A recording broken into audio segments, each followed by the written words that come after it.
انسانی دماغ یقیناً خدا کی قدرت کا بہت بڑا شاہکار ہے۔ جی ہاں، تمام فنکشن کے ساتھ یہ ہمارا دماغ ہی ہے جو ہمارے حواس خمسہ یعنی ہماری 5 ایسی حصوں کو کنٹرول کرتا ہے جن میں چھونے، دیکھنے، سونگھنے، سننے اور چکھنے کی حص شامل ہیں۔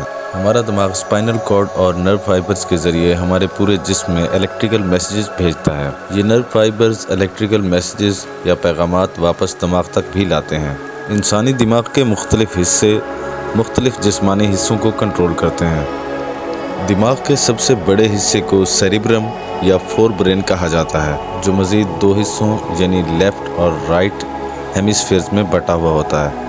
ہر ایک ہیمیسفیئر کے 4 لوبز یا حصے ہوتے ہیں، جس میں نمبر 1 پہ ہے فرنٹل لوب۔ یہ حصہ ہماری بول چال، نقل و حرکت، ہماری شخصیت اور سینسیشنز کو کنٹرول کرتا ہے۔ دوسرے نمبر پہ آتا ہے ٹیمپورل لوب، جو ہماری آواز سننے اور یادداشت کی صلاحیت کو کنٹرول کرتا ہے۔ تیسرے نمبر پہ ہے پیرائٹل لوب، جو کہ ہمارے چھونے کی حس، ہمارے جسم کے درجہ حرارت اور درد کی کیفیت کو کنٹرول کرتا ہے۔ یہ وہی حصہ ہے جو ہمیں لوگوں سے بات چیت کے دوران ان کی آواز کو سمجھنے اور ان کا فوری رسپانس دینے کے لیے مدد کرتا ہے۔ اور چوتھے نمبر پہ آتا ہے آکسیپیٹل لوب، جو کہ ہمارے دیکھنے کی حس کو کنٹرول کرتا ہے۔ ہمارے دماغ کا پچھلا حصہ، جسے ہنڈ برین یا سیریبلم بھی کہتے ہیں، ہمارے جسم کے توازن، پوسچر اور دماغ اور جسم کے درمیان کوارڈینیشن میں اہم کردار ادا کرتا ہے۔ یہ ہمارے دماغ کا وہ حصہ ہے جو ان چیزوں کو کنٹرول کرتا ہے جن کے بارے میں ہم عام طور پر نہیں سوچتے، جیسا کہ سانس لینا، چھینک مارنا، کھانسنا یا پھر ہمارے دل کی دھڑکن۔ یہ سب ایسی چیزیں ہیں جن کے بارے میں ہم ارادی طور پر نہیں سوچتے۔ پیچوٹری گلینڈز ایسے گلینڈز ہیں جو ایسے ہارمونز پروڈیوس کرتے ہیں جو ہمارے جسم کے مختلف فنکشنز کو کنٹرول کرتے ہیں، جیسا کہ ہمارے جسم کی بڑھوتری، گروتھ یا پھر سپرمز اور ایگز کی پروڈکشن کے حوالے سے بھی پیچوٹری گلینڈز ہی ذمہ دار ہوتے ہیں۔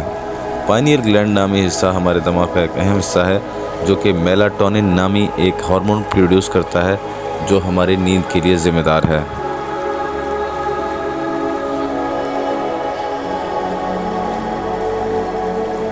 دوستو، پائنیل گلینڈ انسانی دماغ کا ایک ایسا پراسرار ترین حصہ ہے جسے ہزاروں سال قدیم مصری تہذیب کے لوگ بھی جانتے تھے۔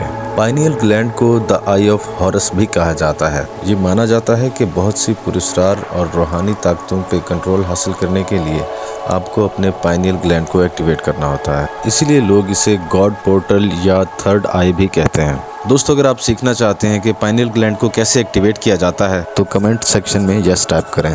ہماری اگلی ویڈیو پائنیل گلینڈ ایکٹیویشن کے بارے میں ہی ہے، جس میں ہم آپ کو پائنیل گلینڈ ایکٹیویشن کی مختلف ٹیکنیک سکھائیں گے۔ تو ملتے ہیں اگلی ویڈیو میں۔ امید ہے آپ کو آج کی ویڈیو پسند آئی ہوگی۔ پلیز سبسکرائب کیجیے صدام خان اسٹوڈیوز۔